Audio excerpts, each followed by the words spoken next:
So it's 3, 2, 1. We are live to the audience. We can start this meeting. Over to you, sir. Good morning, friends. And this is Arpan Kumar Paul welcoming you all on a new session of Life Pharma Coalition. In fact, we have seen as children, we had so many questions, around 2000 in a day. But gradually, when we started growing up, our questions decreased. Is it because we got the answers of all the questions, or is it because our inquisitiveness decreased? Well, I think the latter is correct. As we grow up, we feel that some of the questions that we ask are not relevant or they are foolish. In fact, questions are not foolish or irrelevant. It is our mind which construes it as irrelevant. Life Pharma Coalition is one platform where we try to address and answer questions that always arise in our mind. And this is a tribute to all the professionals in the pharmaceutical industry who have questions and would like to have a solution or an answer to that. In fact, we are in an industry where we always believe that equal opportunities are required for everybody. But have we actually achieved that gender equality in the pharma industry? Because gender diversity is a prevalent issue across different industries in the country. And the pharmaceutical industry is one such industry where women are underrepresented. A report by Mercer India shows that out of the 49.5 million strong pharma professionals, only 11% are represented by women. However, the statistics vary depending on the sectors. For example, in the R&D sector, it has got a better percentage, that is 17% female representation. In manufacturing, it is 12%. In sales and marketing, it is very, very less, at a staggering 5%. And whereas in corporate functions, it's pretty good at 21%. When it comes to female leadership roles, the figure is more dismal.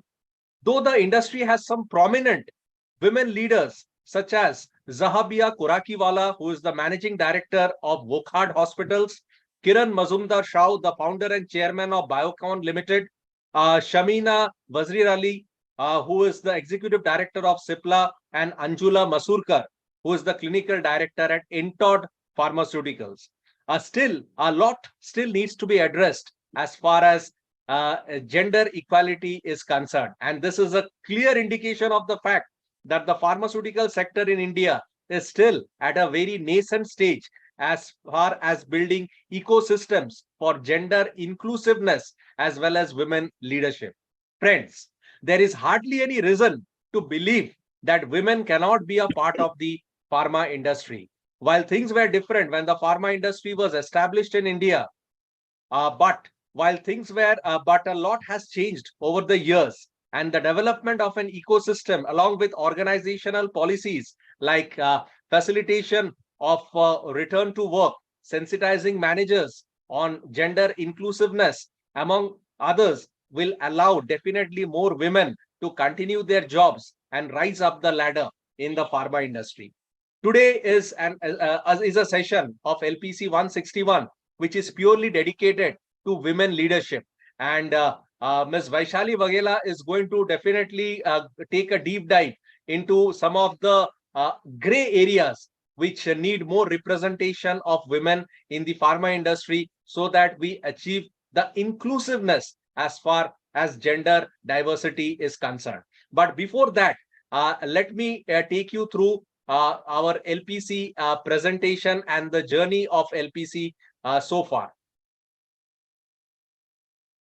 So welcome to Life Pharma Coalition, which is a global knowledge and networking forum for pharma professionals. In fact, we discuss on topics concerned with manufacturing, sales and marketing, global packaging, supply chain, HR, L&D, and academics. This is the LPC executive team who meet every week to discuss on topics which are more prevalent and which needs a discussion in our LPC sessions. And along with this, we have a wonderful mentor and advisor team who are always just a phone call away or physically available to guide us whenever we need them. Thank you so much, the Pharma Ratna Universe 2022, for giving us the Healthcare Webinar of the Year award. Thank you, Shabas sir, for giving us this award. And this is definitely a promise from our end that we are going to become better version of ourselves with every session that we conduct. The first physical meet of LPC was LPC 100 Conclave at Mumbai, which was on 17th of March 2022, and the venue was Courtyard by Marriott. Thank you so much to the entire pharmaceutical fraternity for joining hands to make this session a grand success. Our second physical session was LPC 125 Conclave at Ahmedabad. Thank you so much, Dr. Ganesh Naik sir, for being the guest of honor and enlightening us with your experience and knowledge of the pharma industry. Our third physical meet was LPC Conclave 3.0 Navi Mumbai, and this was the first time that we associated with the academic sector, that is the SIES School of Business Studies. And this was the first step that we took of joining pharma industry with the budding leaders of the industry, that is the students of pharmaceutical management. And this session was a grand success. Our last physical meet was LPC 150 Conclave at Hyderabad, which was in association with NIPER. And thank you once again to all the students, the academicians, and the staff of NIPER, as well as the pharma industry, for making this session a grand success. And these are some of the leaders who were present at LPC 150 Conclave and shared their experience and knowledge to enlighten one and all.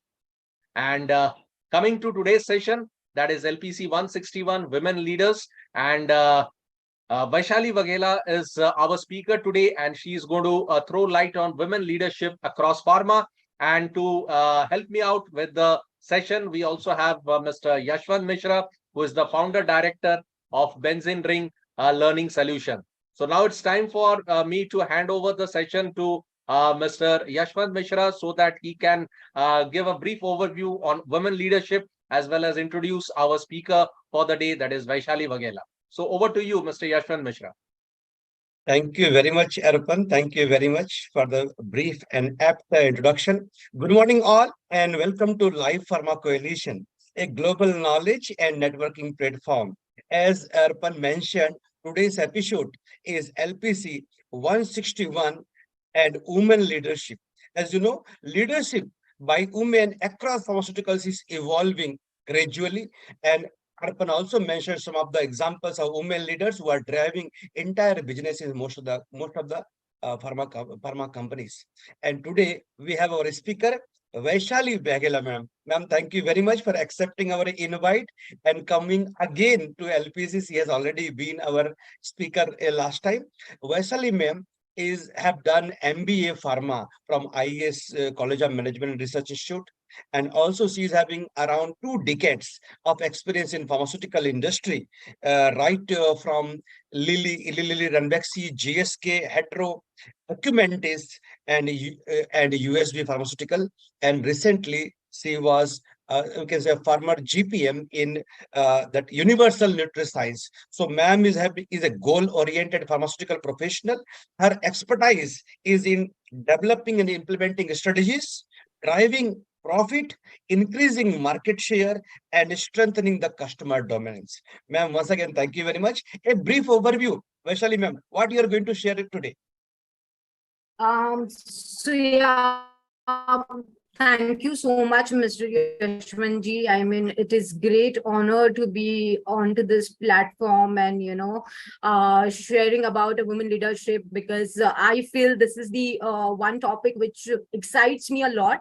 And it is very, very interesting to me as well, because I myself as a woman, how I have, faced a lot of challenges in driving my entire journey. With that, a lot of learnings as well. So this will be a great platform for me to share a lot of my experience, as well as to give a piece of information to our audience, like how we as a women leader can bring a change to the world.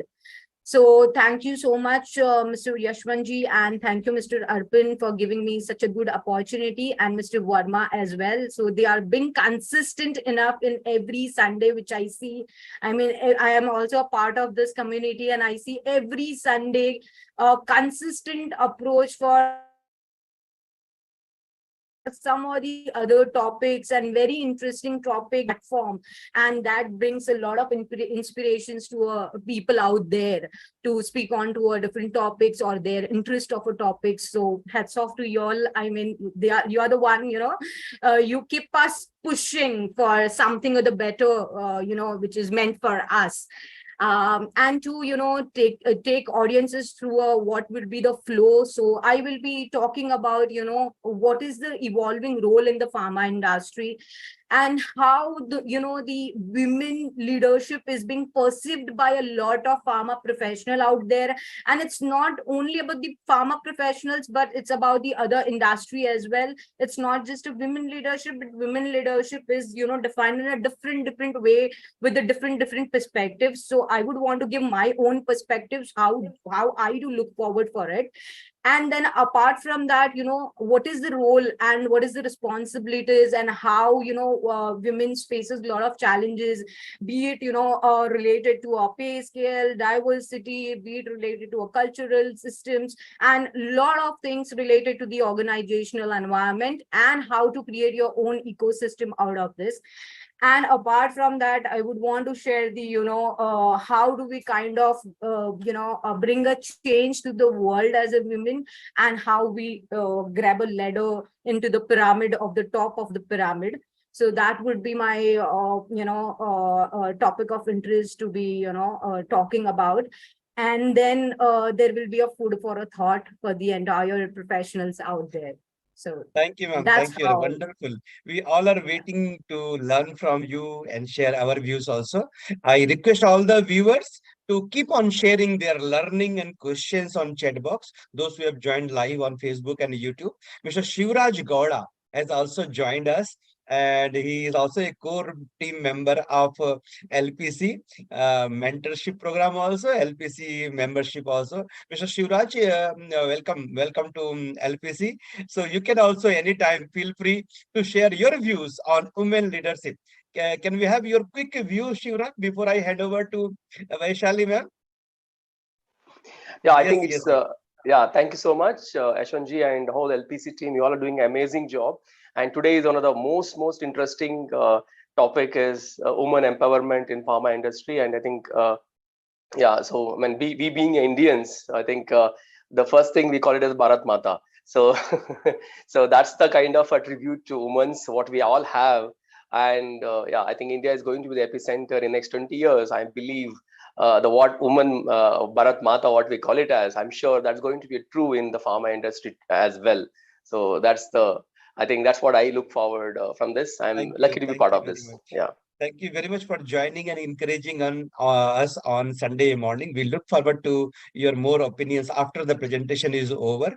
So, ma'am, it is over to you now. I again request our viewers to keep on sharing their learning and questions. You can start sharing your presentation, ma'am.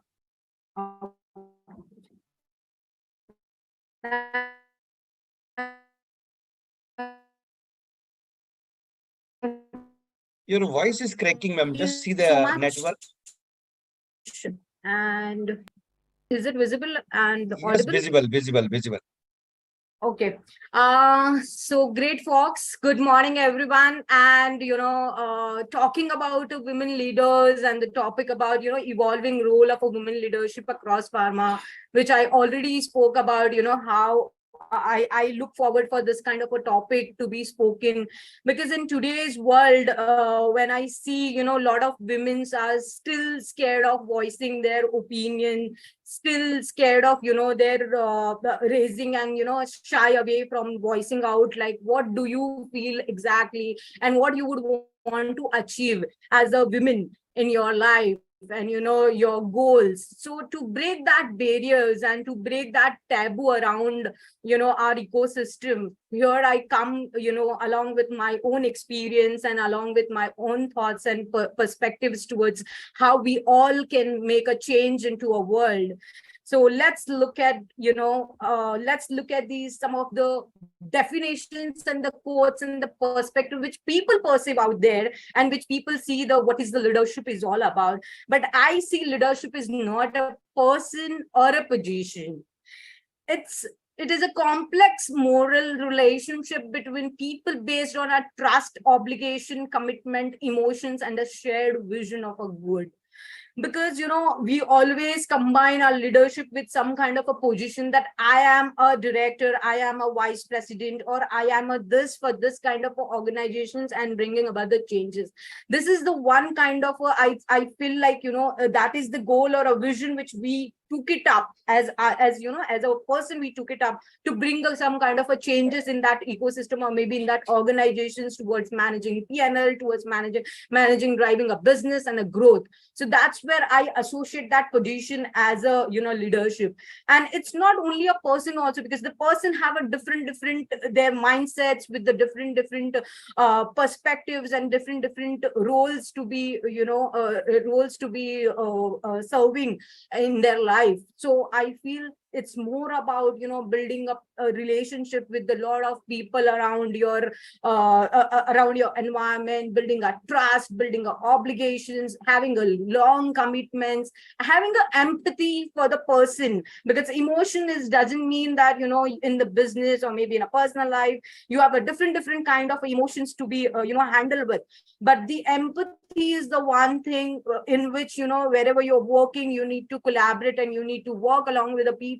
There needs to have an empathy and a humanity and a shared vision of a good, because you have a different vision, but you need to be collaborating with someone else, and that's how people would want to be following with you.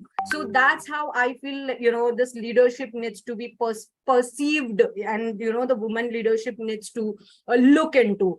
And another thing, Indira Nui, former CEO of PepsiCo, said that leadership is hard to define and good leadership is even harder. But if you can get people to follow you to the end of the earth, you are a great leader.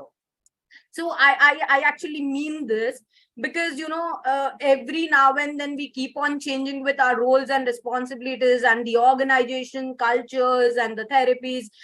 I will talk about my example in my coming conversation, but here I feel that it is harder to define. It's nothing good or a bad. It is what you are, and it is what you want to drive yourself towards your own goal.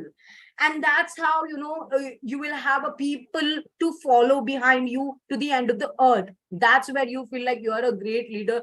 You have actually inspired a people. You have actually motivated a people to see some sparks and to follow that lights in a path. So that's where in a broad way, in a nutshell, I feel the woman leadership is nothing but building a relationship, and to have a followers behind you to follow blindly, that yes, this is the person who has the spark in you. So, to start with, I would want to start with my own journey. As a woman, if I'm talking about a woman leadership, why not to start with my own journey? That's what I feel. And, if I see myself and if I go myself backward integration, today I am in 2020, 30, 23, and a decade ago when I started my own journey, if I see I have a lot of changes and I have transformed myself. So I feel like, sharing my own experience with starting my career with GSK, following a lot of companies, different designations, different roles, different ecosystem with different cultures coming into picture. It's not so easy for a woman, I feel. Because, in the audience, there will be a lot of women who would be listening to this and who would want, who might have gone through a lot of things, but they might have not raised it to anyone so far, or maybe they might have just overcome in their own way. But I feel the world out there needs to bring a change, and it needs to have a collaborative way. So in that way, I feel like, my journey, when I talk about, I was a, a young corporate employee, joined the GSK. I was there for 4 years. I kept on changing 1 or 2 roles. I took some of the challenges. I have come across a lot of hurdles as well, then moved out of achieving and pursuing my own goal of a marketing. That's how I transformed myself to from sales to a marketing role, and from a marketing role to a middle management, and now would want to pursue a role into a senior management. But this is not so easy. People just say, grabbing a ladder step by step, just follow it, just have a realistic goals, just do a one step at each time. But when you actually put yourself into a practical life and the reality, you will see a lot of other factors also impacts your own life and on your own journey. But I see the positive aspects in this is that brings a change, and that brings a transformation in you, because you have not you do not have a control over all of those things, but you have a control over yourself. People will not see a perspective from your angle, but people will have a different mindset.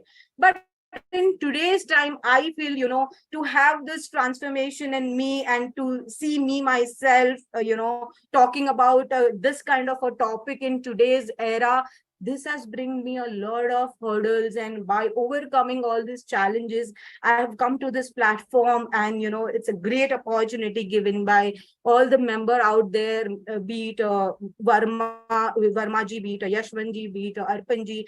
So I feel grateful about it. When you feel grateful about it, you might have handled a lot of challenges. But how do you overcome those challenges? Maybe you need to have a patient enough. That is what I did, patient enough. Then you have to have a a logical and a flexible approach. You need to have a acceptability and adaptability towards your own path, what you might have created. And yes, you can bring a change, but with keeping in mind that what you want to lead it to. So that's where I feel, young corporate employees in today's time, I feel they also go through a lot of things, but they don't have a clear vision in their mind and clear idea.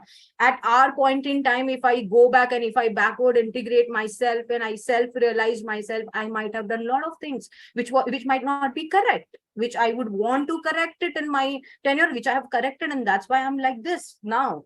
If I see myself. So that's where I feel like, young corporate employed, be it in any industry and be it in various positions, they would want to have a clear goal setting in their life, clear goal setting of their 10 years tenure or a 15 years tenure, where they want to become and what they want to do, and how they aspire to become someone who is of their own value, and who will become happy by doing that and by achieving that. Because I see today's time, we are into a transformation of a digital era, and the pharma being a field wherein you have a lot of challenges, that I will take it up in the next conversation of mine. But that there's a lot of challenges which you need to balance your work-life balance. But that's how I feel the young corporate employees in today's time, whomsoever is entering just now into a pharma field or maybe in any field, and how they want to, see themselves, going forward, and what changes they would want to bring. So that's where our role comes into picture. Maybe, the senior management roles who all would be a part of this, and maybe we all have to tell them, show them a direct path or maybe a direction for looking forward for their own visions and the clarity and the ambitions. So I think, I have a couple of my young corporate employees who have joined in. I think they would be able to share their own perspectives as women who would want to become, and what would be their path. So I think, can we have a young ladies come onto the platform? Ma'am, you need to stop sharing your views. If you want Rutu and Dhruvi to share their views, stop sharing your presentation, so they will be visible and they can share their views. I think I can't see. Sure. So, Yes. Dhruvi, I will hand over to you to share your own, perspective.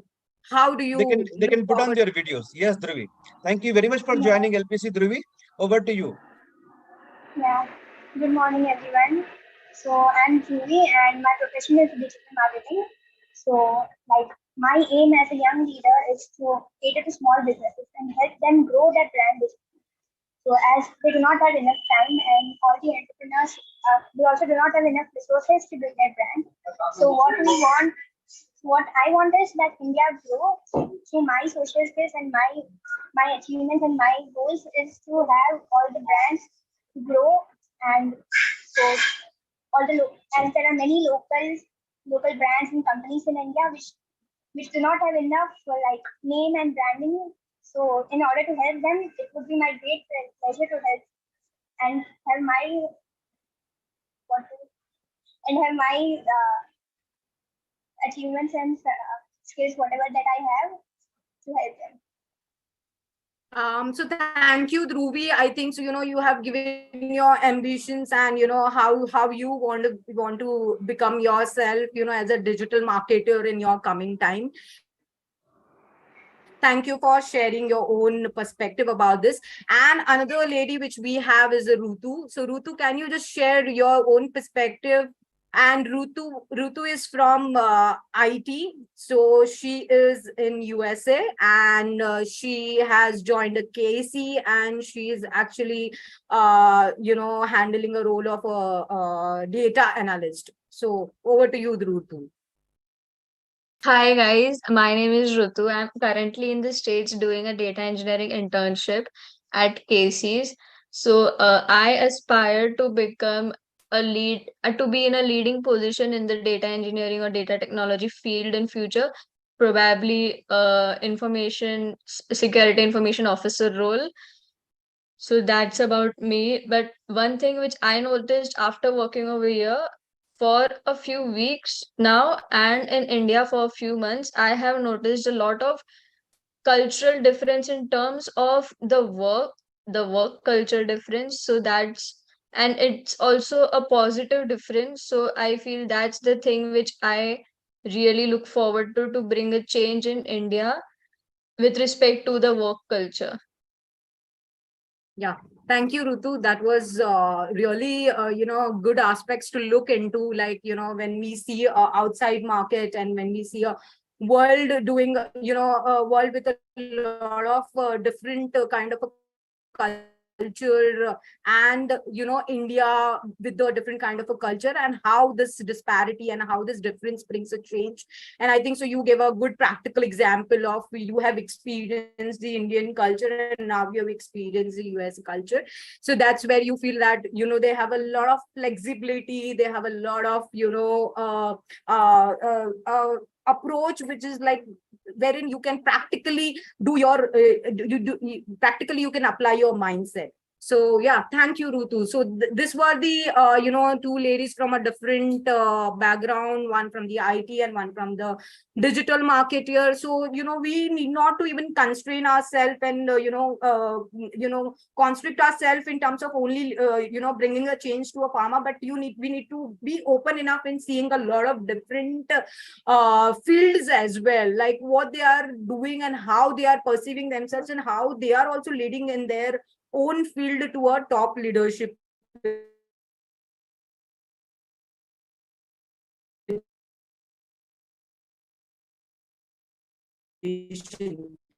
So let's continue with our presentation. Is this Yashunji, is this visible? Visible, ma'am. You can continue. Visible? Okay. So that's where, I wanted to give a few practical examples of a young corporate employees and who would want to also lead and who would want to also aspire, but they do not have that, still they have to bring their mindset to a change in terms of a practical environment and practical changes. That is not only a biological changes, but the professional changes as well as the personal changes, which direction we as a leader want to give it to them. So now going forward, a main question is how has the women's leadership role evolved over the years, particularly in pharma? If we see, if we just go back 2 decades back, and if we see, the women's were actually struggling to get into the role of pharma sales as well as pharma marketing, and very few ladies you will see that, they are aspiring there and they would want to join a pharma. So that was the era which we transformed, and now we want to be, leading a pharma. So that's how I see, there would be a lot of things which would have gone. It's not only from the we as a person and we as a women would have changed, but yeah, organization also would have changed from a lot of policies, more towards, lot of acceptance, lot of flexibility. But still I feel, there is a lot of a scope to be, take it into consideration by lot of pharma fields. So let's look at, what are the women's role in different pharma field. So different various departments which we see, diversified departments like sales, marketing, finance, operations, IT, and HR. Sales right now, still I see, in the pharma industry, there are a lot of gray areas are there. I mean, I started myself, I would be, I would want to share that I started my journey with sales. I was not into marketing, and then I dwelled into a marketing. So that's how still I see, the lot of sales departments in lot of pharma companies still are not recruiting many women employees. They have a major ratio which would be a 70 to 30 or maybe 80 to 20. That's where still the hurdles lies, because women are more not prone towards joining this role. But why have we, gone back, and have we seen why they do not want to, why they do not want to join? But in outside, when you see, not in India, and when you go outside, there you will see a lot of women also have joined the sales. So that's where we want to see that, yeah, really, I mean, are we giving from the organization perspective, are we giving a lot of flexibilities and a lot of, lot of approaches which needs to be taken into consideration in terms of a culture, in terms of, how they need to be fulfilled their own arena. So that needs to be looked into. Marketing is a diverse field, I feel. And with marketing, I think so whomsoever the women is now onboarded, and they might have faced a lot of things, and they might have overcome all of this, like, be it from traveling, be it from handling a work-life balance, because the women goes through a lot of challenges in terms of getting married, to having a baby, to go through a lot of pressures in the pharma industry, because pharma is driven with a lot of targets, a lot of meetings, a lot of conferences to be dwell into. And it's not just about you yourself is doing a going and doing a 9 to 5 job and coming out of it. It's having a more towards this, and there you need to have 100% commitments. But with this 100% commitments, you would also have that one question going: are we giving a justice to balancing our work as well as our life? I think sometimes that's the reason, women, lot of the times women look forward for a passive role. Or maybe women go for a short, and then she's. So is that a worth in today's time? I feel, look, I will just give my example. I am into a marketing, and I feel, yeah, it's a lot of hectic job, and it is a lot of hurdles to overcome. Every day a different challenge, and every day you need to be upgraded. You need to have a lot of transformations in you, with the digital transformation happening outside. So with that, do you see that women will be able to withstand without a support? Because right now, if you see women reporting to anyone, or maybe whatever the structure looks like to be, you will not have any grant of a favor, because I see the organization organizations have a lot of a lot of their own goals to be fulfilled, like in terms of managing their business, P&L management, achieving their goals and a target. So I would always I would be always in the favor of understanding the business, but with that understanding of business, women empowerment also comes into a picture, because she also goes through a biological changes. I would be very open enough in talking about this as well, because women goes to every month cycle, and which actually creates a lot of changes in herself. And but all of this is looked into picture by our organization? No. But I think in Japan, I see that they have given that 3 to 4 days of a rest period during this time. So this is where the world is bringing a change towards a lot of these aspects, and where in India, in the pharma industry particularly, I feel we need to look into, because we as a woman goes through a lot of pressures every day, some other kind of meetings, but women are not voicing out because they took these positions. They have their roles and responsibilities to be fulfilled. They need to have that 100% commitment. But I feel during the changes, during the changes from the maternity or maybe marriage, at that point in time, this all aspects needs to look forward by the organization. So I think that's where it leads to a lot of roles and responsibilities to challenging and maintaining work-life balance, which I spoke about. That needs to have a work-life balance. And that's where one thing which comes into picture is how these pharma companies have to look forward for the women to be accepted more and more, like after taking a break also. I see if someone might have left their position, is this being sometimes they need to do a sacrifice in joining again back, because now she took a break. So now she will have a lot of questions to be asked. But in terms of a man, if we see, they do not go through all of this. That's why they have been accepted everywhere. And that's where we talk about the equality. But with the equality, we need to see all of these aspects also. That it's not about the equality that women is driving a business, women is driving a successful business, and that to 100% successful business, which I see. I will talk about a lot of examples out there. But with this, I think so that's a food for a thought. Like if men is being accepted for all of his life with a lot of designations and a lot of acceptance, then why not women for that aspects? Like if she took a break, then why she wants to sacrifice on the positions and the pay scale? Because I see now I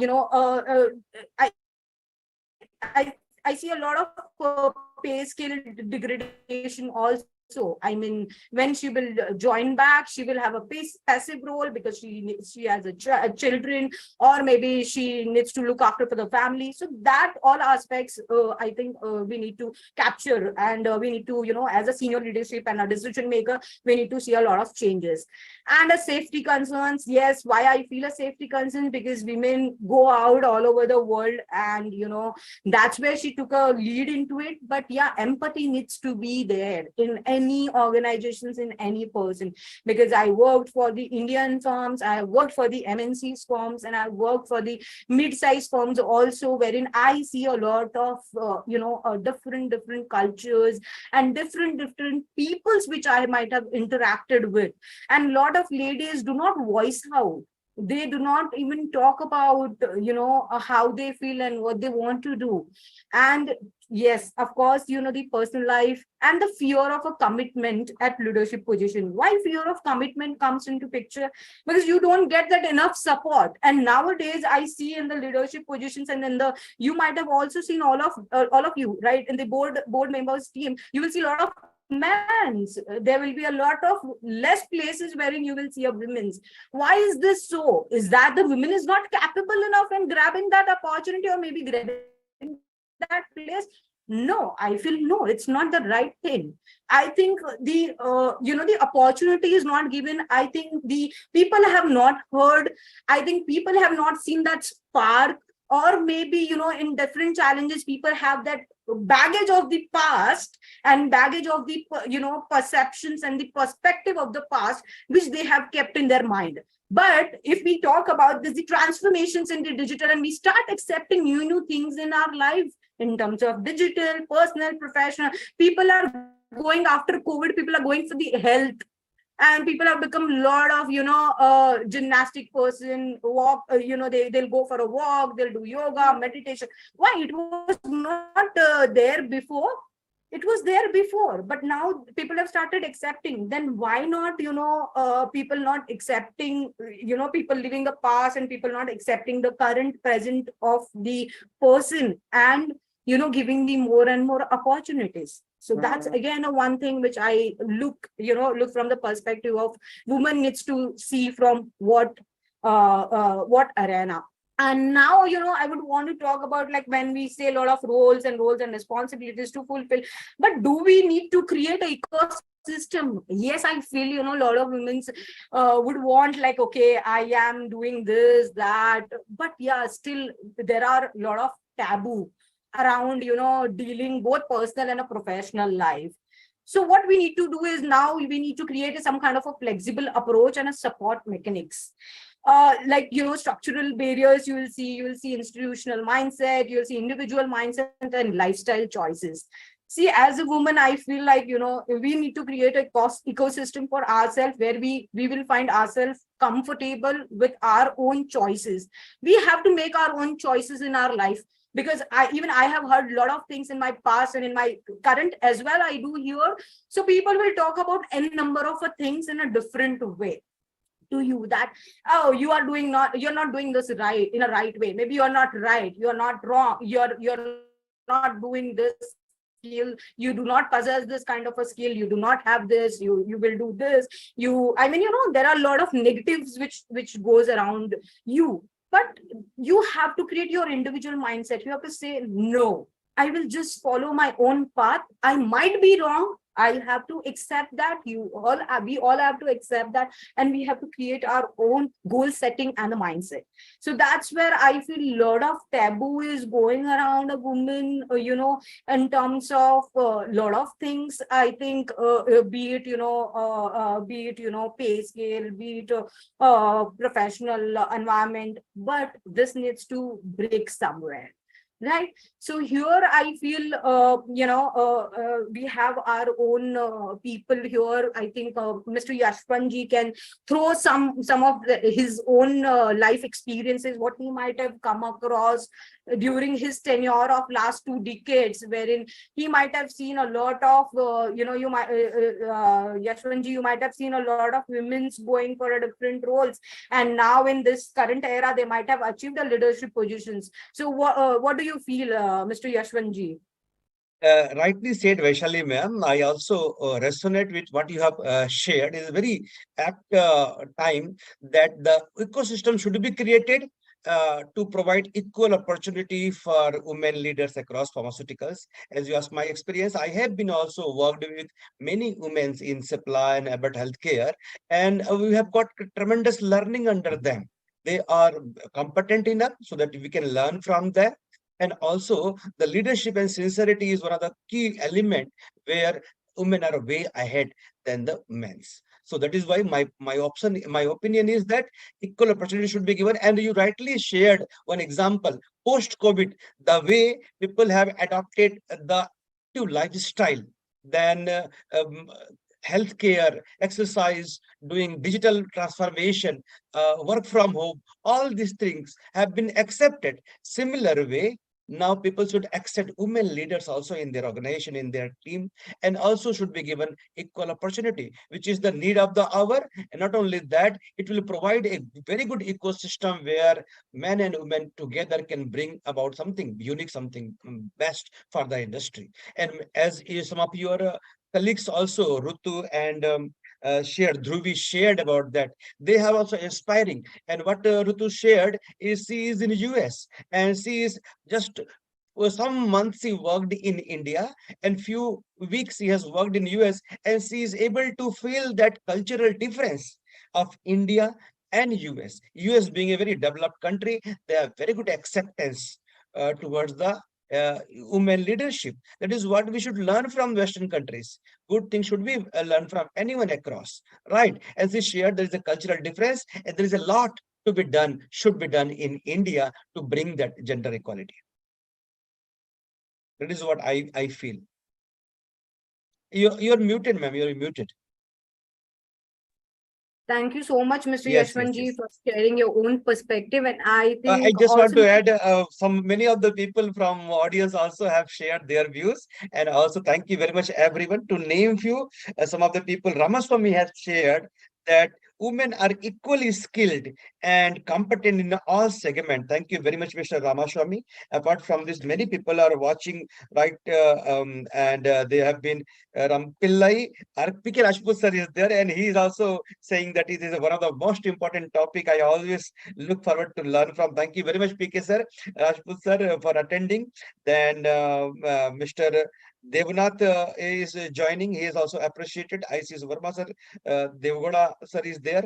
Many people are joining. So their questions we will take later on, little later on. So you can, should we share the video map or later on? no, later on. Okay. Thank you, Mr. Yashwanji.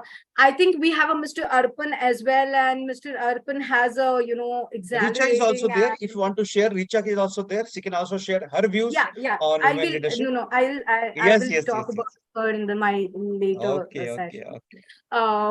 So Mr. Arpan is also there, and Mr. Arpan has actually, has a tremendous experience in dealing with a lot of people's multiple stakeholders, and he might have come across a lot of women leaders also.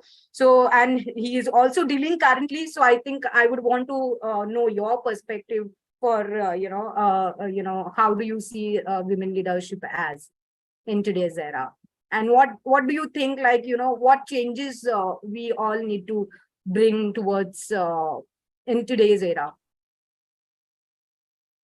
Yes, thank you so much for asking this question. Well, I have always felt two extraordinary qualities from the fairer sex. One is the compassion, and second is the empathy. These are two things which come in abundance with them. And these are two qualities which basically highlight them from anybody else. And in some of the very subtle aspects of pharmaceutical industry, like HR and training, I think these are two most important segments where women can play a major part as far as making people aware is concerned, because patience is something the women have a lot. And in case of HR, patience is something they need to exercise. In case of training, patience is something they need to exercise. So for that reason, I think we should have more representation of women in HR and training. In fact, PMT, that's also one of the parts where a lot of patience needs to be exercised, because not all people have the same level of understanding. And in fact, if I really want to make the entire room understand where people are of different understanding levels, so in that case, I need to exercise a lot of patience, and that is found in abundance in women. So these are some of the aspects. Other than that, I have also felt an R&D, where once again, patience is something which is very much required.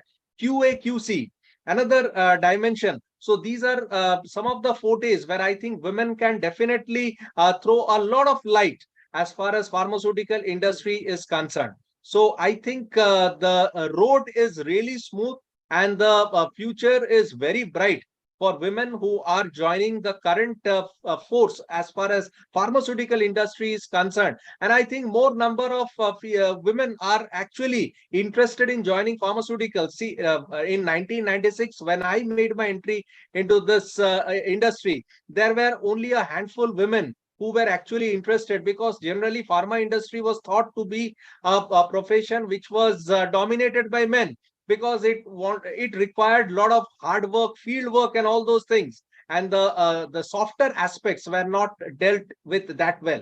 But today in 2023, I think the representation of women is steadily increasing, and I think the road looks very good for women as far as finding a place in the pharma industry is concerned. Thank you.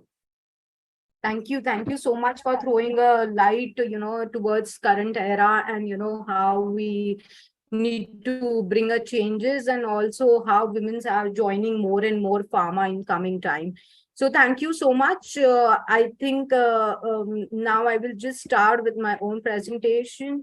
And I feel, we heard about a lot about, how do we kind of create a how do we kind of create an ecosystem, and how do we have a different mindset. Now, when I talk about a lot of different responsibilities, roles, and how do we kind of overcome all of these challenges.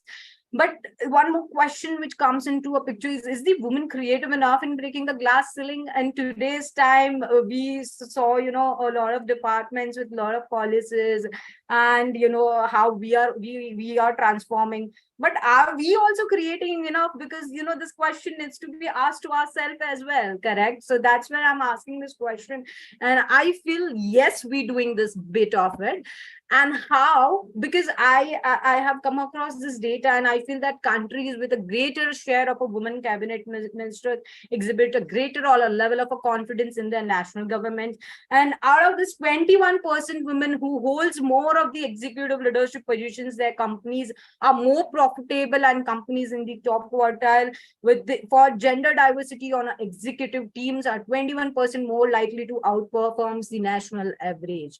And also when you see a changes, so they more brings a changes towards a decision making over land, household incomes, improve. So this is overall which I spoke about. And when I consider this into pharma also in today's time, yes, they are more effective, and they are bringing a lot of changes, and also bringing a lot of growth perspective into mind. So I think more and more women joining to a executive team, or maybe onto a maybe onto a board team, I think we will have a more profitable business and more growth towards it. And we have one more person joined here who is actually leading herself in a pharma track. She is Richa Chaudhary. She is actually into a pharma track solutions in AVEX, and she is a assistant vice president. So I would want to ask her that, how you grabbed this ladder, and how you became, women, how are you handling this, the women leadership position out there? So over to you, Richa. So, hi, Vaishali. Thank you so much for inviting me today. When I talk about my own journey, I like a lot of you who shared before me. I also started with a role in sales with Eli Lilly, worked on field. And when I talk about myself, 20 years back when I started my career, there were hardly any females who would want to take up a role in, sales, especially becoming an MR, wherein you don't have any kind of a support system. You're working from morning till night with no washrooms around and no water available. It gets difficult, and I was the only female medical representative in the entire headquarter at that time. So that's where I started from. Yes, graduated into marketing, rose ranks within the marketing till the DGM marketing, and then switched over to market research, because what I've realized is that yes, the pharma industry is not very conducive when it comes to women leaders. I'm really sorry if I'm offending people here, but then you would always be passed over for a promotion if you have a colleague who's a male. Maybe he's not doing as well as you are with your brand performances, with your portfolio performances, but just because he's a male, he'll always be considered to for that promotion as compared to you, because you are a female. Although the HR is full of females, the HR would still have that doubt in their mind. What if she wants to stop working and just dedicate her entire time to her family? They'd always have that at the back of their mind, because this is one of the reasons why a lot of women leaders do not get their fair share of promotions, their fair share of pay. I would also want to highlight the fact that there is no pay parity in our industry. A man would get paid better than a female no matter how good she is at her work. And that's the fact. We'll have to accept this, and I think the change will have to happen with us. The HR, which is full of females, should take a note of this. They should be the ones who should be starting this revolution of saying there should be a pay parity when the work expected from both the genders is the same. There is no concession given to a female in terms of field work, in terms of late hours, or in terms of working on weekends. So why not have the same pay? That's something that I would definitely want to touch upon. Now, talking about how did I reach the top, how did I manage breaking the glass ceiling? I would say this was not a smooth journey. It was not a linear graph. I had my ups and downs. I had my lows. I had very bad lows, to be honest. But then, yes, there was one thing wherein I always believed in myself. I always believed in my own capabilities, and I never heard what the world had to say about me. There were times when people would say, it's about time you should stop working and start looking out to get married, have kids, settle down. But I used both my ears at those point of times. I heard them and then let the other ear, put away with those thoughts, kept believing in myself and kept working towards my goals. Not that I had a very clear vision that this is where I want to reach. Destiny was also kind to me, but then yes, you should believe in yourself. Never listen to people telling you to give up. Never listen to people telling you you're not good enough. You are good enough. That is why you are in this role to begin with. It's a tough world to be a female in the pharma industry. And if you've been able to grab an opportunity, get that job, trust yourself that you are better than the rest of them already. Don't listen to anyone telling you should give up. True. Very true. Richa, it was, listening to you was an enriching experience. And I think so, I liked a lot, you also been pointing out to a few of the aspects we as a people and we as a community of a pharma people, we need to be bringing a change towards. I think so that's completely right in saying that, in terms of a promotions, in terms of a pay scale, still we are not we're not following equality norms and we just lagging behind. And also in terms of leading our journey, I think so leading our journey, it's not that linear fashioned, and sometimes yes, destiny plays an important role, and that's where we want to be believing in ourselves and not to leave our own beliefs in these scoops saying other people are pointing something towards you. So that's I think so extremely good to listen to you. Thank you so much, Richa, for joining and sharing your own experience. So with this I feel the decision making is important, and women needs to be at the top level. And how women can become a part of a top pyramid. So we heard from Richa talking about how she reached it to this position because she kept on believing in herself, and she kept on having she kept on avoiding other voices around her, and that's how she led herself. So here this pyramid, why I am showing and why I feel like to be shown is like from the corporate employee at the junior level positions where I started myself, wherein I was not a manager and I was just a task oriented person, and that's how I moved myself to a first line manager, wherein I started having a managerial task and ensuring the task and the task happens, and the how do we kind of meet our deadlines, and then how do we kind of grab our middle manager level position. But to reach from this middle level managers to a top level, there we faces a lot of challenges, and the way we see the pyramid which is going upward, so lesser and lesser opportunities are there, and the lesser and lesser people would want to also opt for that. And also in this competitive world, you will see a lot of men's and women's wants to grab this opportunity.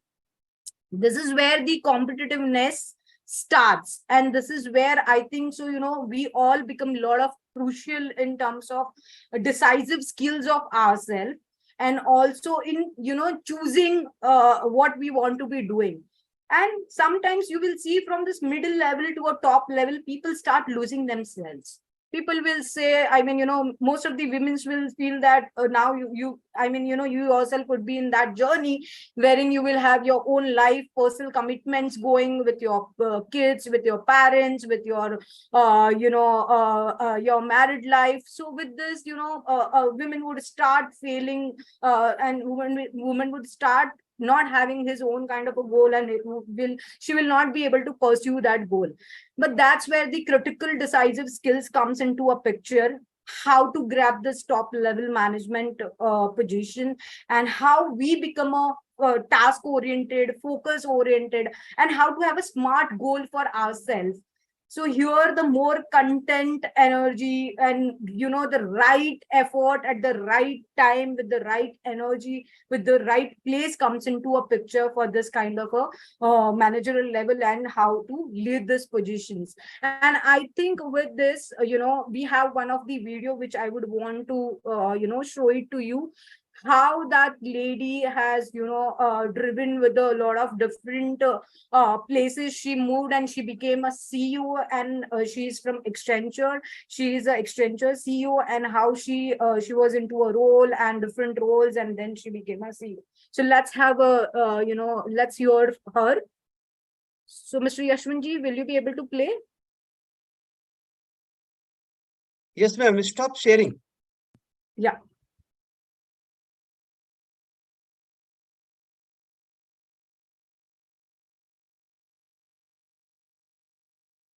Visible? Yeah. But not audible. Audible now? No, not audible.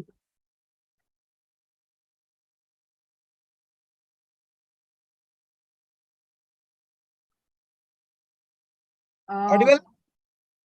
No, it is not audible.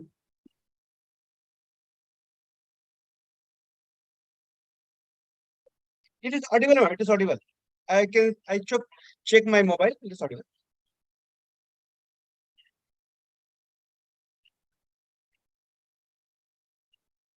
Uh,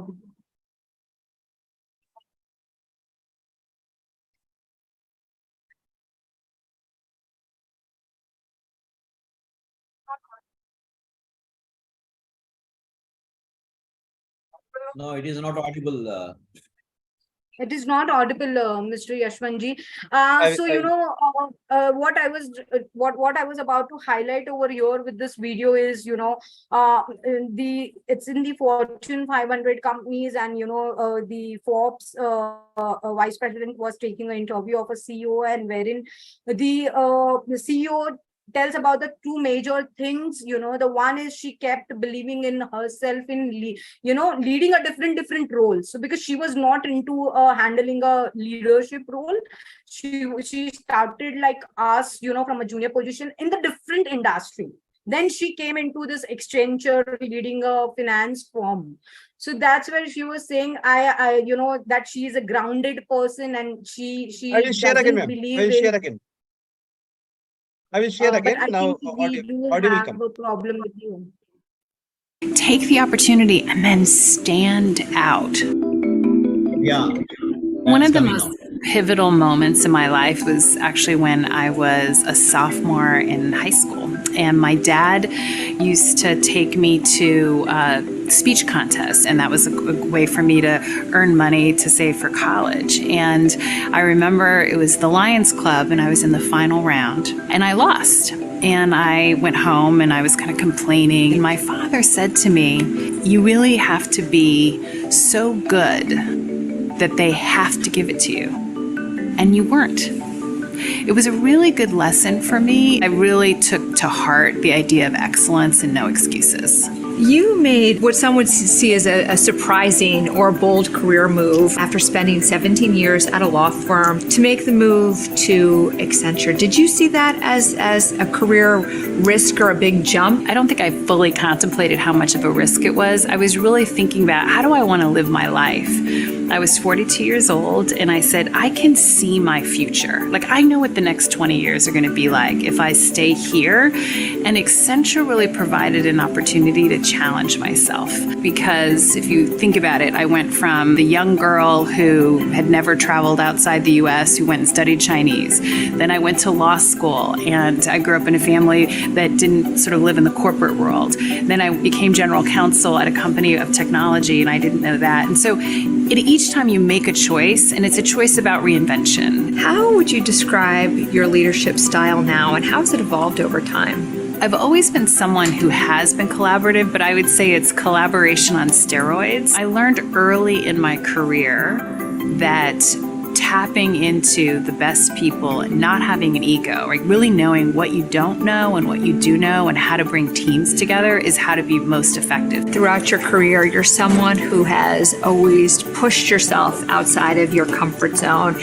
What pushes you outside of your comfort zone now? I feel like every day I'm being pushed outside my comfort zone because what we're doing as a company is trying to help our clients lead disruption instead of being disrupted. One of the ways that I keep myself kind of grounded is my husband bought this little sign that hangs on our wall, and it says, if your dreams don't scare you, they're not big enough. And so when I'm facing uncertainty or worried about, is this the right strategy in the face of what we need? I think about that and say, okay, good. If I'm a little scared, it must mean that I'm doing the right thing. If you were to rewind the clock 20, 25 years and were writing a letter to your younger self, what advice would you have loved to have been given at that point in time or to have heard? I would say to believe in yourself, because I've often worried and spent more time not having confidence, reached what I wanted to, and then realized, wow, I was a lot better than everyone else, right? And I think you really have to follow your instincts and have confidence to make the journey a little bit less stressful.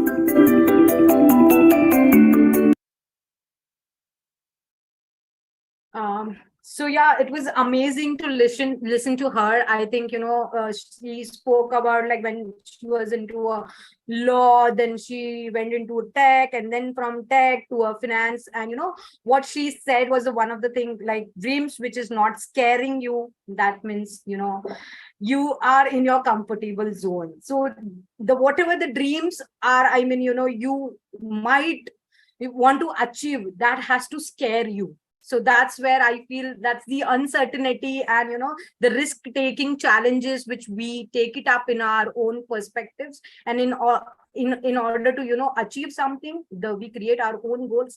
That's where we need to be more grounded to achieve that thing. I think so. That's the message. And I think Mr. Arpan also wants to share something. Mr. Arpan, want to add something? Well, yes, late Mr. APJ Kalam said that dreams are not something that we see during our sleep. Dreams are something that don't allow us to sleep. And today I heard that if the dreams don't scare you, they are not big enough. So the writing is on the wall that if we cannot dream, there is no chance of we achieving it. So the first thing that comes towards achieving success is dreaming of that success. And it's only the dreams that are going to take us inches closer to our success. And in fact, it's really wonderful that women in today's era have broken the glass ceiling and have actually conquered their ambitions, their aspirations, and are striving hard towards taking it to the next level, so that they can actually fulfill the Maslow's hierarchy of needs. Because the last two higher order needs, that is self-esteem and self-actualization, are the two aspects which every person wants to achieve towards the fag end of their professional life. And every woman now has set their eyes on this self-esteem and self-actualization. And I am very sure that in days to come, we are going to find women at the top-notch positions in the hierarchy as far as pharmaceutical. And why pharmaceutical? Every industry where there should be equal representation and gender equality as far as representation of women is concerned. And we are definitely going to find them in the pinnacle of success in every profession. So it's over to you. Thank you so much, Mr. Arpan. And I would want to start with, where we started with, the pyramid and top of the pyramid. How do we want to achieve that top of the pyramid? So here is the thing, we women has to have this SMART goal, which is the need of an hour. So this you will not find anywhere. This is being, created and followed by myself, and which I would want to share it with you all. So what is the SMART goal looks like to be? SMART goal means the first S stands for the strategic driven. So you women, if you would want to achieve this leader position in any of the area or anywhere, you need to have a clear goal and a vision for achieving a growth, or maybe, achieving whatever you want, and your purpose needs to be very clear. That's what I feel the first step is, to be, clear with your purpose. You will have a multiple challenges. I will not say that, you will have your goal set and then you'll not be able to, grab that ladder. You'll keep on failing. You will keep on, failing, and you yourself, once you will fail, you yourself will have, okay, oh shit, I am shattered inside. But this shatteredness inside needs to be channelized and created in a way to achieve that goal again, because it's failing is, we always say failure is the success, failure is the next steps towards the success. So that's where, our strategic driven goal lies. Then M stands for the multitasking, because we women, we have to be believing in ourselves also. We are a multitasker inheritedly. We have this strength and a power which is given by a God and which has been blessed, that we always take care of a multiple task in one-handedly. I think that's where, the skill which we need to amplified in a way to channelize and amplified in a way to achieve our goal. Then, the another thing is architectural approach and a planning, creating a roadmap for a fostering our career.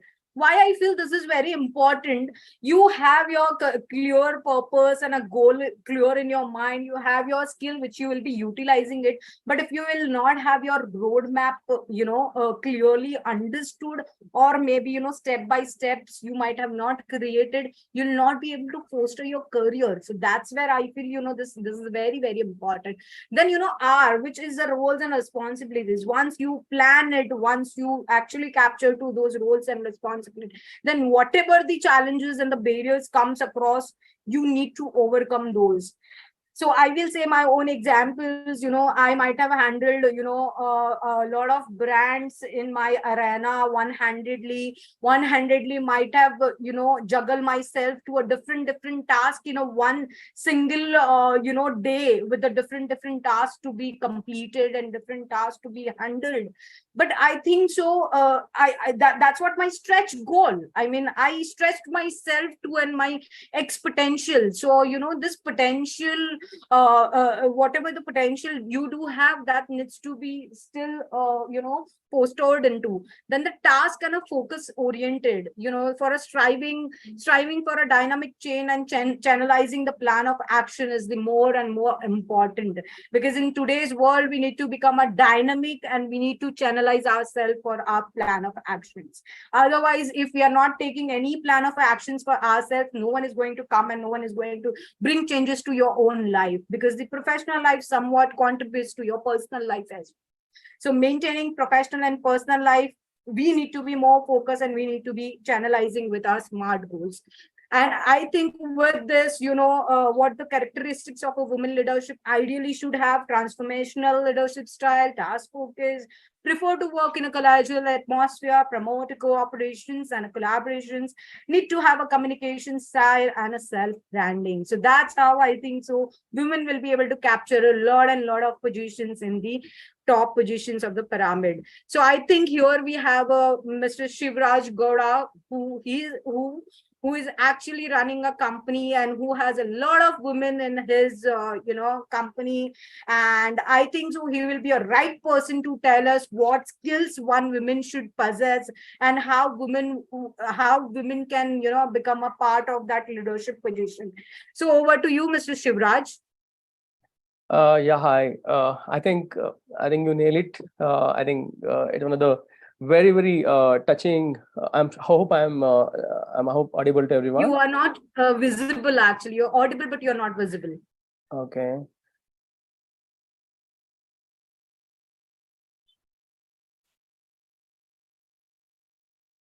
Okay. I think you may proceed. Yeah. So basically, I mean, I think you have nailed it very nicely.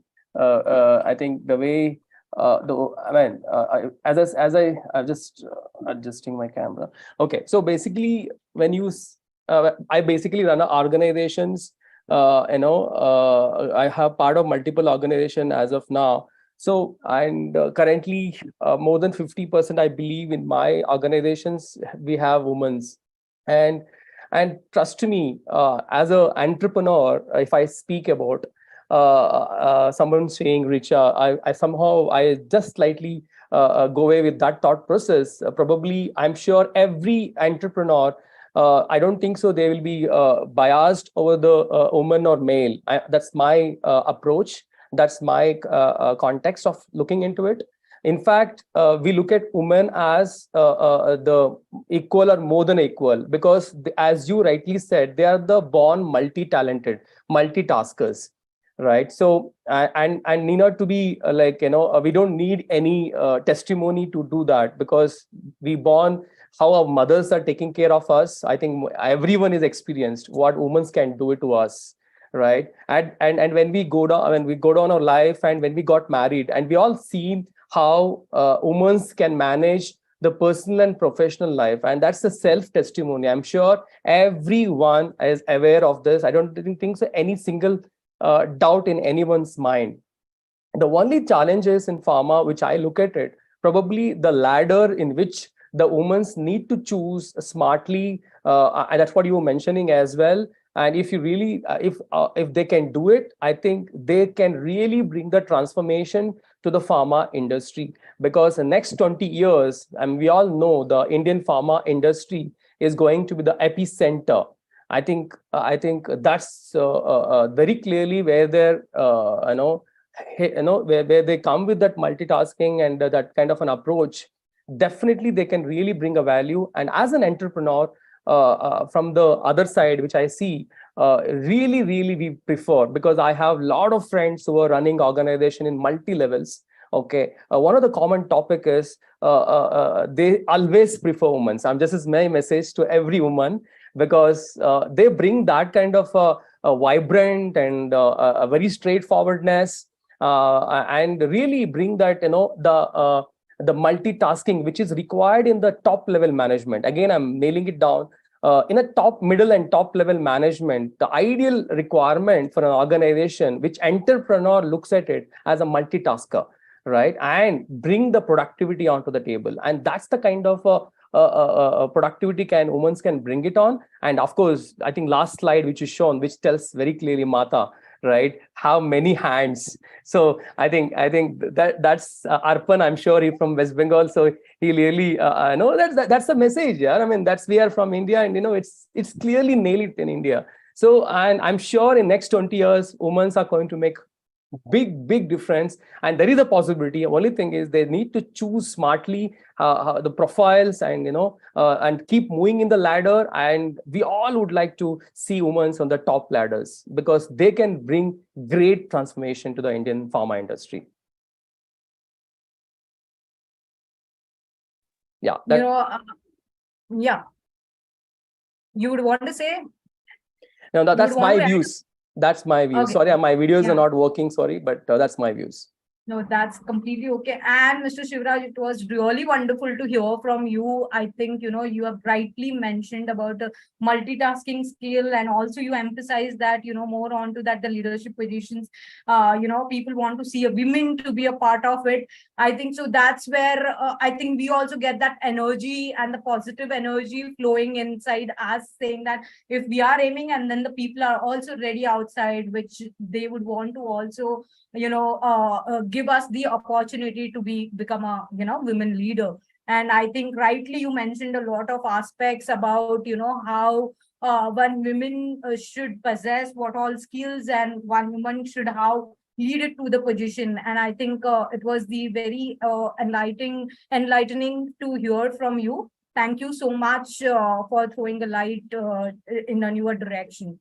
Thank you, Mr. Shivraj. Thank you. Thank you. So here we I would like to continue that, we spoke about women leadership roles and responsibilities. So with this, I would also want to share a few of the examples. So, you all would know this famous ladies and, who all leads the position and, who contributes to the world. So how they did, and, the just a couple of examples like, Kiran Mazumdar, who is a billionaire woman entrepreneur.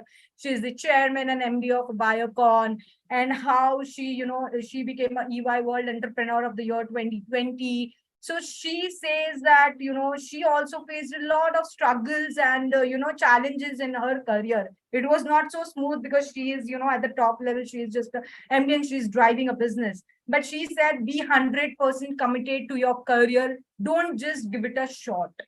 I mean, what we do sometimes, we just give it a shot and we just live it. So I think that's where she says, be 100% committed to your career. Maybe, that means we have to put our heart and soul into what we're doing. So that's where, Kiran Majumdar actually have become a successful entrepreneur. Then we have a Falguni Nair from an Nykaa.com. I think so women's out there might be using a lot of products from a Nykaa, because that's a very famous platform for, I think, not a single woman might have not visited a Nykaa.com. I think everyone might have visited this Nykaa.com. How she also led this career. She was into a 25 years of experience and successful career in financial industry, but then she took a leap of faith in launching the Nykaa.com. So that's how, she drove this, she built an empire of a beauty and a skincare retailers shops, and her biggest achievement in her early days was being able to build a brand of a Nykaa, and she titled with the most powerful business by Business Today and received a Woman Ahead. But what she follows is just a small thing, which is think big, but start small.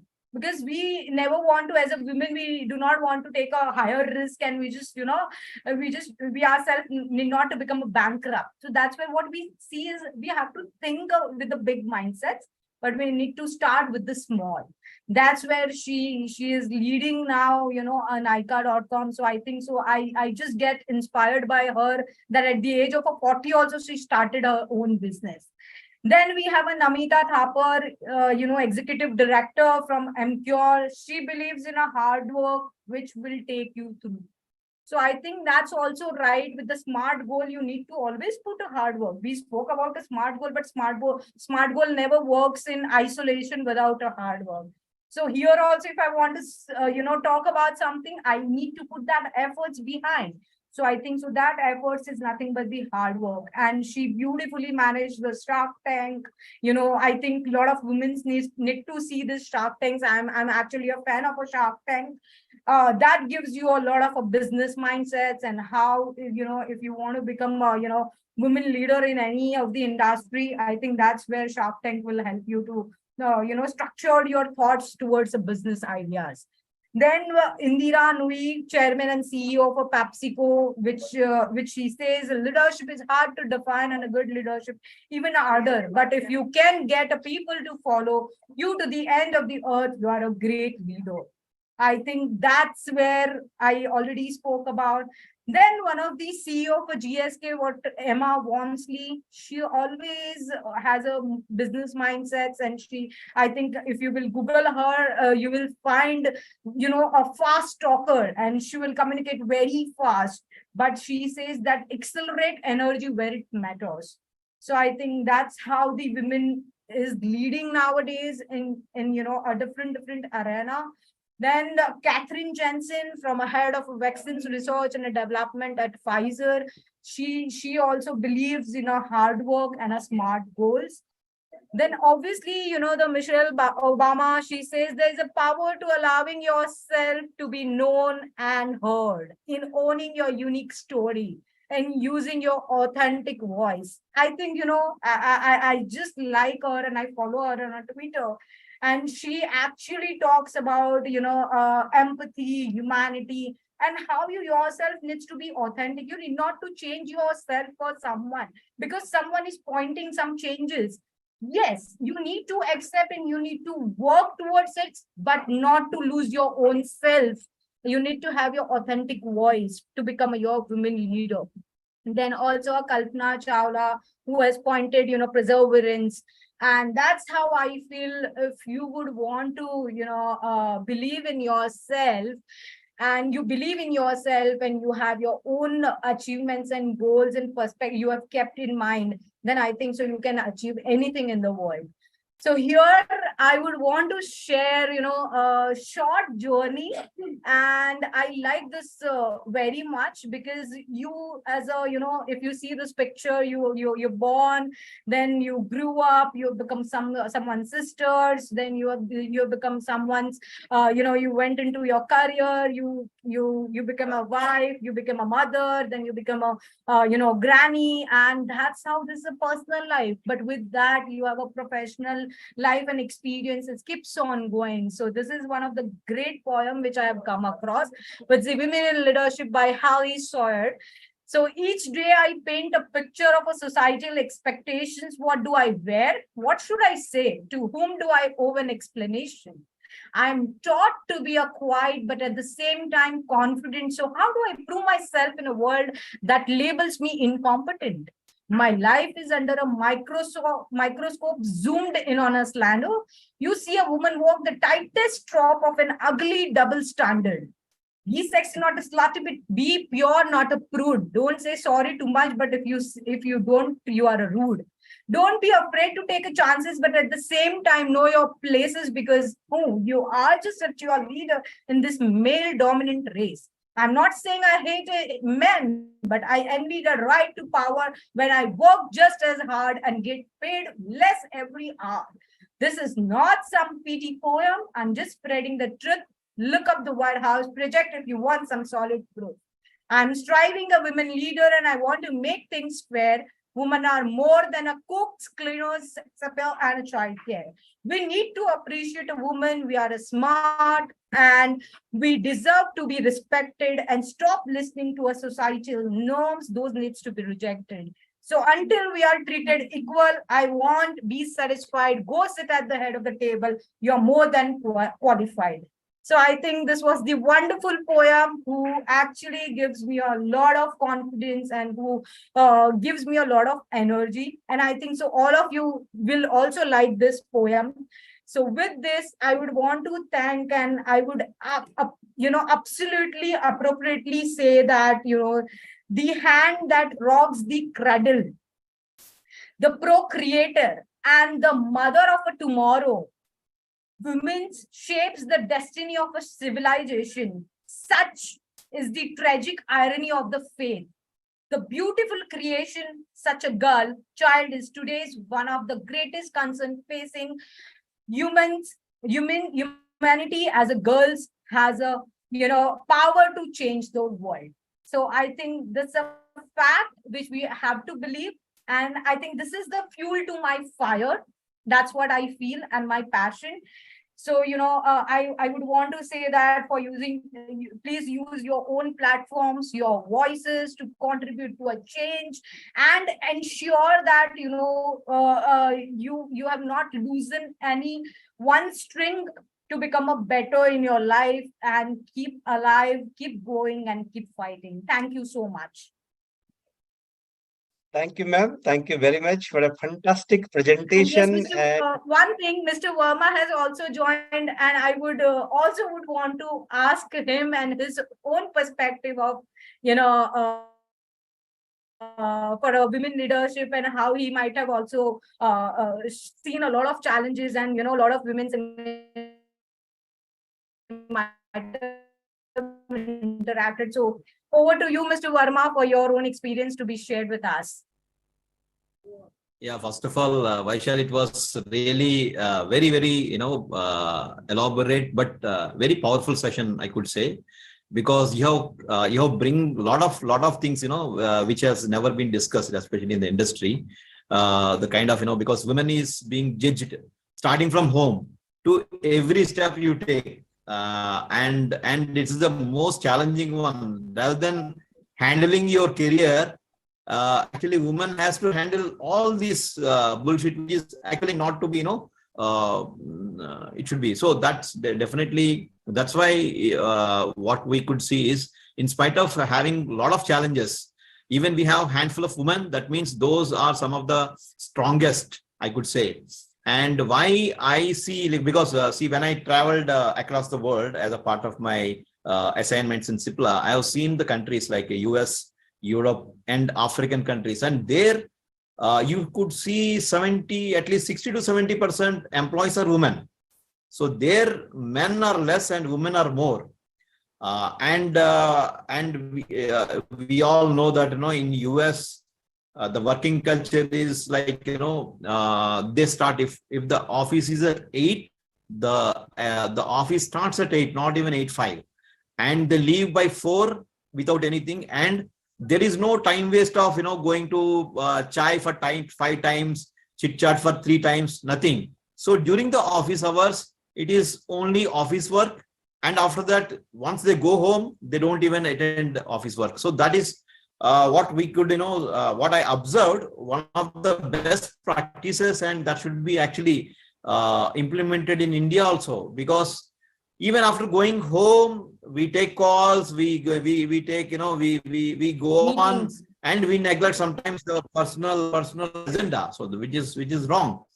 So wherever the women, the majority, so they set a good standards. So especially in Europe and the US, and even in Africa, I happened to travel to Uganda, and there also you could see women have, in a good number, and they're very hardworking. So during my early career, when I was a area manager and all, I never used to actually encourage women as my colleague, because I used to have a different mindset at the time. I thought that, if woman comes, maybe she may have, many other obligations, she may not work and all those things. So one day my daughter actually questioned me. There were 2 guys came to interview, and I was supposed to select one. One was a woman, and both were good in terms of their knowledge. Then she asked me, so whom you are going to select? I said that, okay, woman is again, I have to take many other things, so I will select the guy. Then she told me one thing, like, you always say that woman needs empowerment and all those things, but you yourself is not giving a chance. So how do they empower? So that has actually, and from that I have taken many women, and seriously, I had a great experience with them. And they are one of the most sincere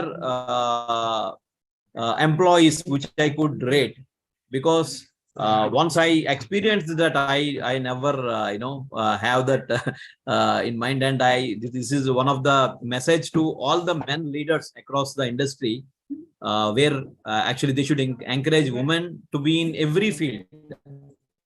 And even today we are at Rexon Healthcare, one of the fastest growing distribution company in Hyderabad. So we have 50% women in our team. So and I could give you one thing. So we have 3-4 misleading cases we had. The people took money and not even a single woman. So there is a very high integrity and very good ethics. And once they come to office, they are there for 8 to 9 hours, and they completely give their time. So this is what actually, we missed most of the times. When you recruit more women, their productivity will increase, and also they give a lot of, what I could say, see, both women and one of the mentors in LPC, Meenakshi Iyer, always says that without men, woman is not there. Without women, men is not there. It's interdependent. And if you don't have the 50-50 at least percent of the the combination, you will definitely not have a good healthy organization. So even though I could say many organizations, they have HR, I could say many women I could see, but still I don't know why they don't encourage more women to join in sales, marketing, finance.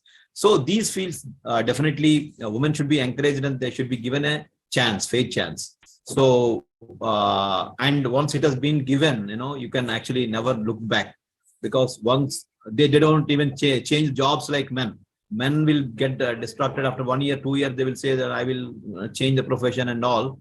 But women are very, very consistent. So they have a very high grit. So that is one area where actually pharma should look into. Recruit more women in every field. It's not only just in maybe HR or maybe in marketing and HR. Yeah, I could see a very good number. But in other fields, definitely should be a very good chance should be given to them. And that's what my experience with the US, Europe, and other countries. So where the women were highly recruited or into the roles, and those projects have gone faster, and the timing also they take care of very much. And yours I could able to join at least 3 to 4 times, because we have auditing going on here in our company. So it was really wonderful listening to you, Vaishali, and thank you very much. Thank you so much, Mr. Verma. It was, it was wonderful to hear about the global experience of yours, and, the ethics and the morals and the principles which actually, those employees do follow. I think so. We also need to adapt to those, changes in our day-to-day lives, in our pharma industry, basically, to work within our professional amendments and the professional timings, and give our 100%, towards that. Because I think I see one more thing, like the way you mentioned that they just follow 8 to 4 or 8 to 5, post which they will not entertain any calls or not even entertain any meetings. So they are strict professionals with their timing, as well as with their approach towards the people, with handling professional relationships and the stakeholders. So I think so that's also one arena which we all have to look into, to bring all those changes in our Indian setups. And I also see one more challenge is in terms of equality, as you mentioned about your daughter experience, and your daughter when your daughter told you, and then the moment you transformed your mindset and maybe you changed your mindset. So I think so this change of a mindset is required within all male fraternity, I think so, because I know that at leader position that male ego plays an important role. I completely sync with that, and that has to be there.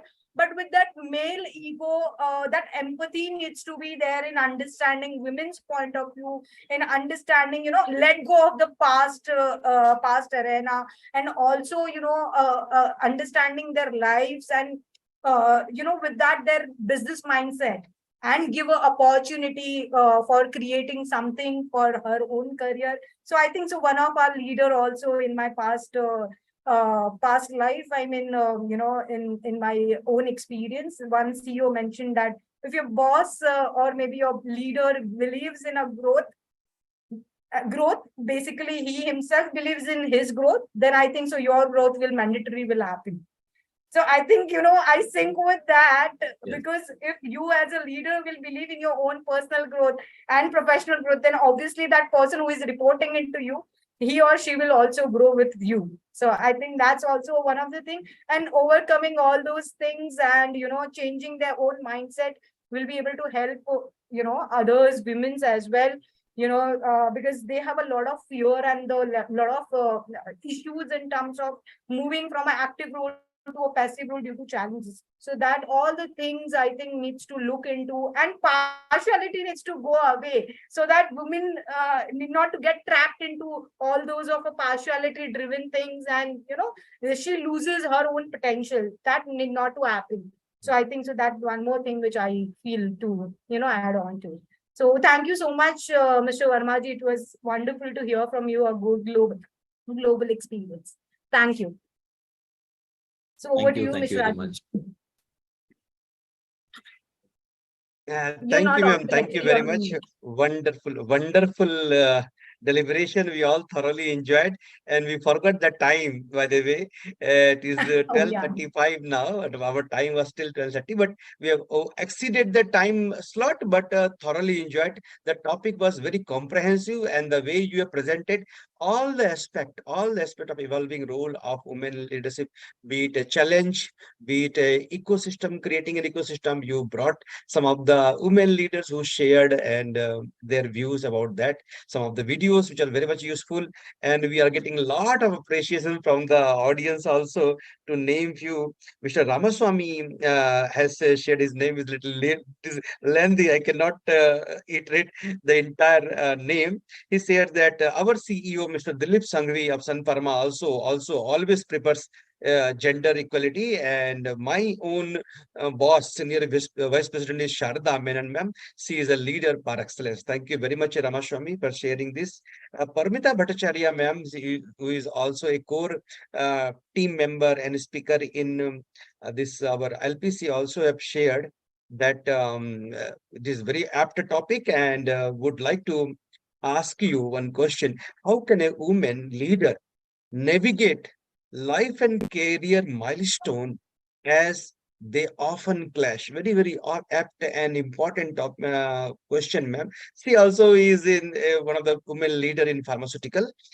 She has asked, how can a woman leader navigate life and career milestones as they often clash? Your career milestone, when you become CEO, you will be having a personal milestone of having a baby or parent. So how to navigate between that? That is a very relevant. And ma'am, I have shared that Zoom link with Parvita ma'am also. Ma'am, if possible, if you are still watching, you can share your, you can link, click the link and come live and share your views. By the time, Vaishali ma'am, you can share your views on his question. Sure.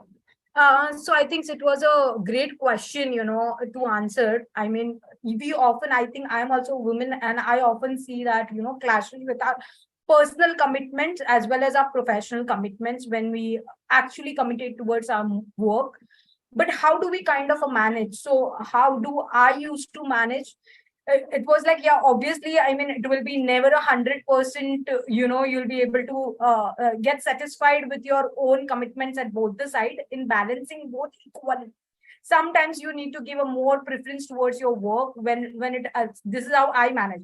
When it is very important in terms of a meetings, conferences, and important meetings, that time I just devote myself towards my work. And other than that, during a weekend times or maybe a family functions, I always manage those times with my family, so that I will be able to give equal time to my family during my weekends and during any functions where I'll be able to meet all of my relatives. So that's how I create a balance with my own, own life in balancing personal and a professional life. And I know the one more hurdles and one more question will always be like, managing a children and, you managing your in-laws and everything. Yeah, that's where a bit of a challenge I feel, but that's where I give a one food for a thought for a senior leadership and the decision makers out there who would be listening to this. They need to give this flexible approach to the women, like whomsoever is dealing with a few challenges in her life, because that needs to known by the leader as well, because she is into a decision maker or maybe a senior management level where she needs to be committed, but at the same time, please give her a humanity, empathy, and relate with her own life that, okay, this all are the challenges where she needs a flexible approach and a hybrid culture work environment. So I feel that hybrid culture work environment needs to be given, that she can balance out both the problems as well as challenges, and she can overcome this.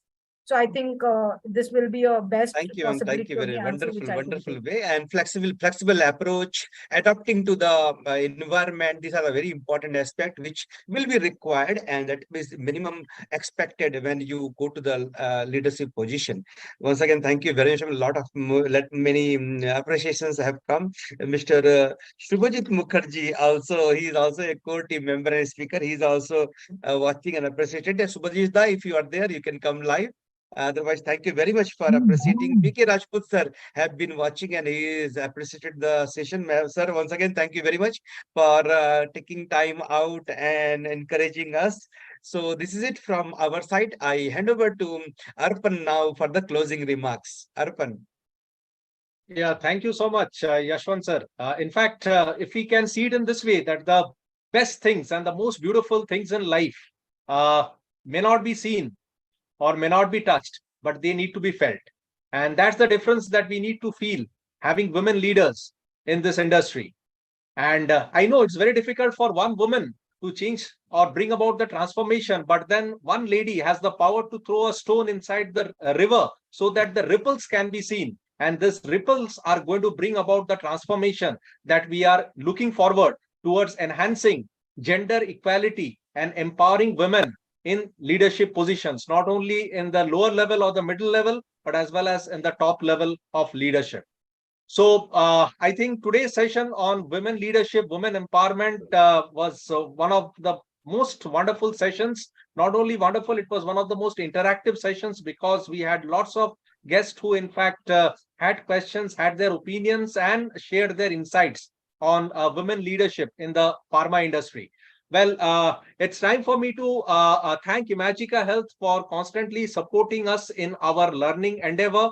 We would definitely look forward to your support in our coming days. I would once again tell that we are not totally over with COVID. So let us maintain the COVID appropriate behaviors of SMS, that is sanitization, mask and social distancing, along with the compulsory vaccinations. Let us keep our environment clean and green. It is summertime. So let us keep some water outside so that we can feed the birds and animals because they also feel very thirsty. Well, towards the end, there's a story that I would like to narrate, and it goes like this. There was a family of three, the husband, wife, and a very small kid. So they had a pet, which was a mongoose in the house. So one day, both the husband and wife were away, and they had told the mongoose to take care of the kid. When they arrived back at home, they found the mongoose totally full of blood. In a fit of anger, the man killed the mongoose, thinking that the mongoose has killed their child. When they went inside, they found that a snake was lying dead on the ground and the child was sleeping on the bed. They could immediately understand that the mongoose, the blood that was smeared on the body of the mongoose was not killing the child, but it was killing the snake. Dear friends, often in a rage of anger, in a rage of fury, we do some things which become irreparable. That is why two lines are very important. Never take decisions when you are angry and never make promises when you are too happy, because more often than not, they backfire and boomerang and put us in a spot of bother. Thank you so much, friends. Always try to take mature decisions. And whenever you are in a fit of anger, try to avoid speaking because we are not in control of what we are saying at that moment of time. And probably anything that comes out of our mouth may make us regret throughout our life. So thank you so much, Vaishali, for such wonderful insights on women leadership. We look forward to having you more often on LPC. And on behalf of LPC, we wish you all the best in your professional career. Thank you so much, Yashwant sir. You have always been so very instrumental in taking forward any topic with your wonderful insights and experience sharing. ICS sir, you have always been the wind below our wings, and your inspiration has been so very calming for all of us, and they have motivated us to walk that extra mile. So thank you so much. And this is Arpan Kumar Paul once again wishing all of you goodbye with a promise of reconnecting with all of you next Sunday at the same time with a new set of speaker, with a new set of thoughts and a new set of learning. So have a wonderful Sunday, and it's time for me to say goodbye, namaste, and take care. Thank you. Namaste. Thank you. Thank you so much. Thank you for giving me opportunity. Thank you. Bye. Thank you, Vaishali.